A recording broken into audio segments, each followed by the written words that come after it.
Hi, I'm back. Marilyn here for part 3 of March, piecing the center block.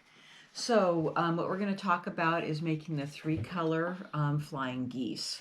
So you're going to gather fabric 6, the triangle, which if you look at my table, I have it right here laid out.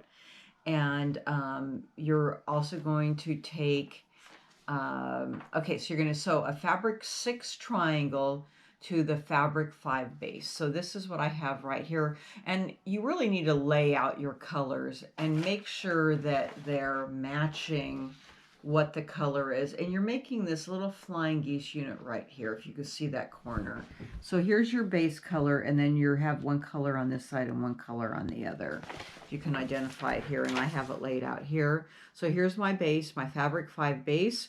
You're going to sew a fabric 6 to the right side, okay, and a fabric 12 to the left. You need to get those colors correct. Otherwise, the center block coloring will not come out correct.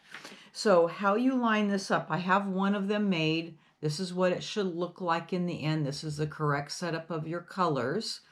When you sew these, I just want to show you the lineup on the triangle for those of you who haven't done it, because this is a 3-color flying geese. We aren't doing it the way we've done it when we're making the same color flying geese. So you're going to take this triangle, it will match up to the bottom, okay, and you'll have this big point hanging out on top. So I'll just sew this down first, and then I'll show you how you add the next one on.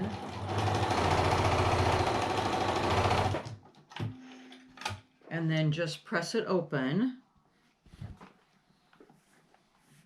If you're noticing, I am using this mini Aliso iron. We've had them in the shop for a couple months. I tried them out. Love, love, love the iron. They're super hot. Actually hot enough that I need a couple trivets to have it not heat up my mat here. But if you're looking for a new iron, I highly recommend that one. And it does take steam. I do use steam on my regular fabrics once in a while. I don't need them on the batiks, but boy, it's terrific. So anyways, you have this little point at the top. You do need to cut that off. You can take your ruler and measure it and chop that off. Okay, so then you add your other fabric. So just make sure you're putting it on the correct direction.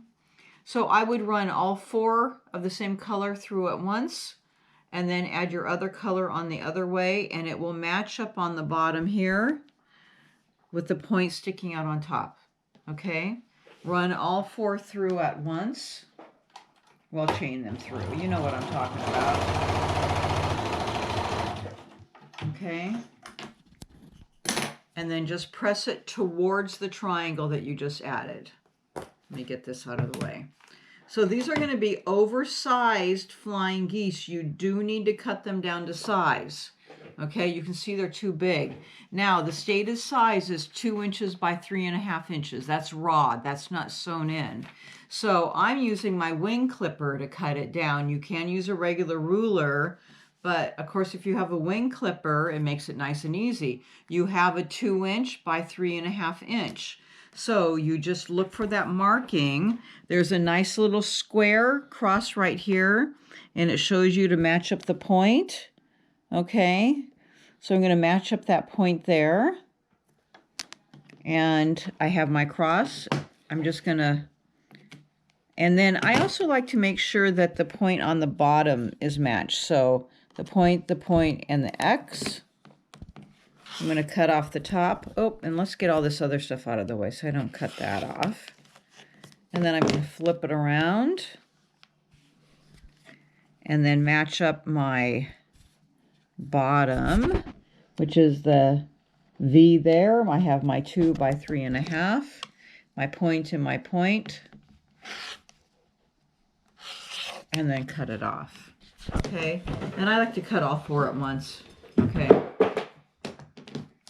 So there's my flying geese, cutting that down, and I had the other one somewhere. So now you have 2 of them, you need 4, okay? But that's how you go about that.